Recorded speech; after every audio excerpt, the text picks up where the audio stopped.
Imagine this. You wake up, and the first thing you see is chaos. Headlines, arguments, notifications, outrage. Everyone shouting, no one listening. Now imagine handing your phone to Marcus Aurelius, the philosopher emperor who ruled the most powerful civilization on Earth. What would he say? Would he see our world as progress, or as proof that we've forgotten how to live?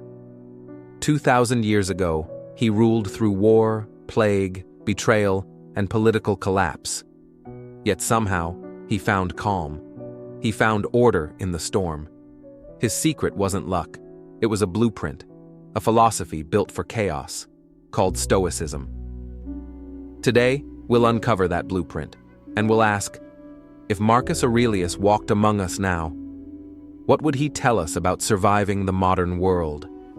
1. The world of noise. Marcus lived in a world without phones, but full of chaos. He faced plagues that killed millions, betrayals from his closest friends, and wars at the edge of civilization. Yet his writings, the meditations, are not cries of despair. They're calm, deliberate reminders to himself. You have power over your mind, not outside events. Realize this, and you will find strength.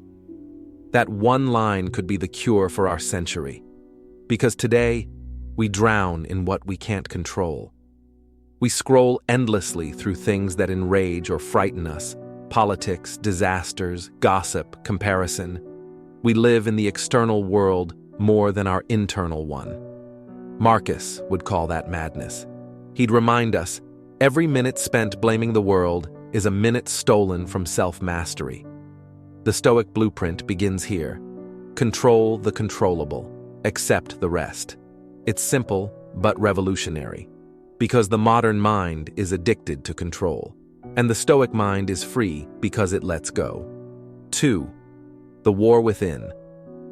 Marcus Aurelius was not born calm. He was a soldier, an emperor, a man under unending pressure. Every decision he made affected millions. Every mistake could end empires. And yet he wrote, "The happiness of your life depends upon the quality of your thoughts." He understood something modern psychology is only rediscovering, that suffering often comes not from events, but from our judgment of them. When your flight is delayed, your partner leaves, or your plans fail, it isn't the event that ruins your peace. It's the story you tell yourself about it.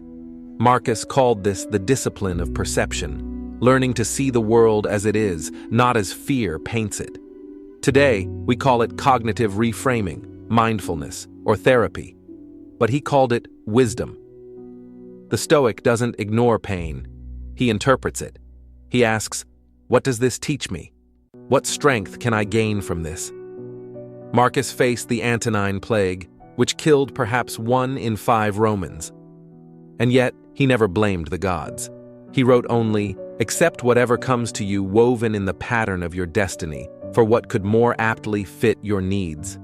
He didn't mean fatalism, he meant trust, that every challenge is fuel for virtue. 3. The illusion of control. The modern world worships control, our schedules, our image, our feeds. We curate perfection, terrified of imperfection. But Marcus would see this obsession as sickness. He would say, "It is not death that a man should fear, but never beginning to live." In his time, people feared the sword. In ours, we fear judgment. We build lives around appearances. What others think, what others post, what others approve. But Stoicism teaches that reputation is vapor. Only character endures. Marcus lived surrounded by flattery and lies. He knew every word said to him could be manipulation. So he turned inward for truth. The soul becomes dyed with the color of its thoughts. If you fill your mind with envy, outrage, or anxiety, you become it. If you fill it with gratitude, reason, and compassion, you rise above it. That's the Stoic blueprint. Rule the inner empire before you try to rule the outer one. 4. The art of stillness. Imagine Marcus Aurelius in today's world. Notifications flashing, wars streamed live, ads screaming for attention. He would not survive by escaping it. He'd survive by mastering stillness within it. He wrote, "Nowhere can man find a quieter or more untroubled retreat than in his own soul." That line is more relevant now than ever. Stillness isn't isolation, it's clarity. It's the ability to pause before reacting, to choose thought over impulse. Modern chaos is not just global, it's personal. We are constantly pulled away from ourselves. Every buzz, every scroll, every fear of missing out. Marcus would say, "Be the ruler of your attention." He would see meditation, journaling, long walks, or silence not as luxury, but as duty. Because when your mind becomes your enemy, no external victory will save you. The Stoic practices stillness not to escape the world, but to re-enter it with purpose. 5. On failure and fortune. Marcus Aurelius failed often. He lost battles, he lost children, he was betrayed by those closest to him. Yet he never saw misfortune as punishment, only preparation. The impediment to action advances action. What stands in the way becomes the way. Those words, later echoed by Epictetus, define Stoic resilience. To the Stoic, obstacles aren't walls, they're mirrors. They reveal your strength, your patience, your character. Every setback becomes a forge, every insult becomes a test. Today, when failure strikes, we panic. We think we're broken. Marcus would smile. He'd remind us, "Does what happened keep you from acting with justice, generosity, self-control, wisdom, honesty, humility, or straightforwardness? If not, then don't be upset." He'd say, "The universe doesn't owe you ease. It offers you growth, disguised as hardship." And modern chaos, our stress, our uncertainty, our endless comparison, is the new training ground of the Stoic. 6. On compassion and duty. It's easy to mistake Stoicism for emotional coldness, but Marcus was deeply compassionate. He ruled during famine and plague, and spent his own wealth aiding citizens. He saw duty not as burden, but as purpose. What we do now echoes in eternity. He believed that the Stoic life wasn't about detachment, it was about responsibility. When everything around you is chaos, being calm isn't indifference, it's leadership. In a world where outrage spreads faster than truth, the Stoic chooses integrity. In a world of division, he chooses understanding. Marcus didn't retreat from society, he served it. He fought his ego daily to remain a servant, not a tyrant. He'd tell us today, use your reason not to dominate, but to heal.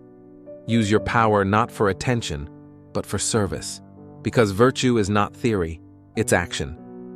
7. The vanity of tomorrow.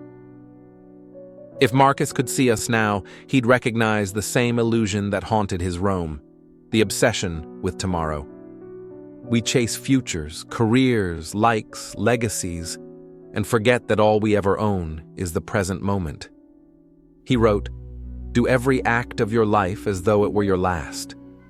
He didn't mean recklessness, he meant presence. The Stoic doesn't wait for peace, he creates it now. He doesn't wait for success, he lives with purpose now. Because all empires, digital or marble, fall eventually. But the soul that acts with integrity in the moment becomes timeless.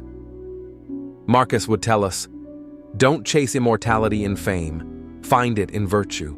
Don't seek control of the world, seek mastery of yourself. And when the noise grows too loud, remember, the same stillness that guided emperors is still available, in you. Conclusion. The Stoic blueprint isn't ancient, it's eternal. In every age of chaos, the same truth waits to be rediscovered. We can't control the world. We can only control our response. Marcus Aurelius ruled an empire and faced ruin, yet he died with peace because he built his kingdom inside his mind. Look well into yourself. There is a source of strength which will always spring up if you will always look. That's the Stoic promise, not escape, but endurance. Not apathy, but wisdom. Our world doesn't need more noise. It needs more souls who can stay still within the storm. So if Marcus Aurelius walked among us today, he would not tell us to return to the past. He would tell us to remember what we've always known, that power fades, fortune changes, empires fall. But character, that is the only kingdom that never collapses. Subscribe to Timeless Questions channel to receive more thought-provoking content about philosophy, human nature, and the mysteries of existence. Because the questions may be ancient, but the wisdom is timeless.